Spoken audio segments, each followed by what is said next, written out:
आणि त्यांना स्वबळावरती राहावं लागेल अशा प्रकारचं त्यांना न्याय मिळावा ही त्यांची रास्त मागणी होती. काल मुख्यमंत्री यांची चर्चा करून आज आम्ही इथे आलेलो आहोत.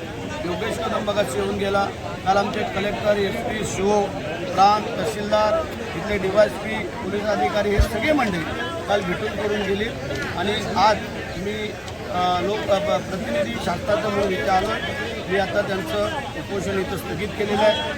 2 ते 3 तारखेपर्यंत मुख्यमंत्र्यांसमेत उपमुख्यमंत्र्यांसमेत त्यांची मिटिंग घेऊन ज्या त्यांच्या मागण्यात रास्त मागण्यात त्याला न्याय देण्याचं काम आम्ही महाराष्ट्र शासनाच्या माध्यमातून करू असं न्याय असू शकतो. दिव्यांगांना स्वावलंबी बनवण्याची कोणती योजना आपल्याकडे असणार आहे किंवा स्वावलंबी बनवण्याचं काय वेगळं जाणार आहात का तुम्ही? त्यांनी आता जे काय आमच्या रोजगार हमी योजनेच्या माध्यमातून जी काय मागणी केलेली आहे, आमचं जे काय डिपार्टमेंट खातं आहे ते अत्यंत वेगळं आहे. गोरगरिबाशी निगडीत लोकांना मजुरी देण्याचं काम हे आमच्या खात्याच्या मार्फत केलं जातं.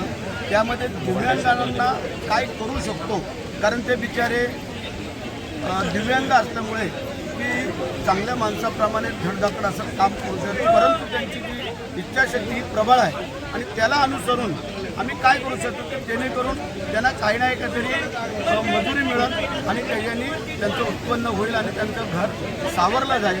कुठून सावरलं जाईल, स्वतःवरती त्यांना व्यवस्थित आणता येईल. त्याचं शासनाचे जे 1,500 रुपये ते फार अपुरं आहे. त्याचा विचार आम्ही करतोय की त्याच्यामध्ये काय करतो. ABP माझा, उघडा डोळे बघा नीट.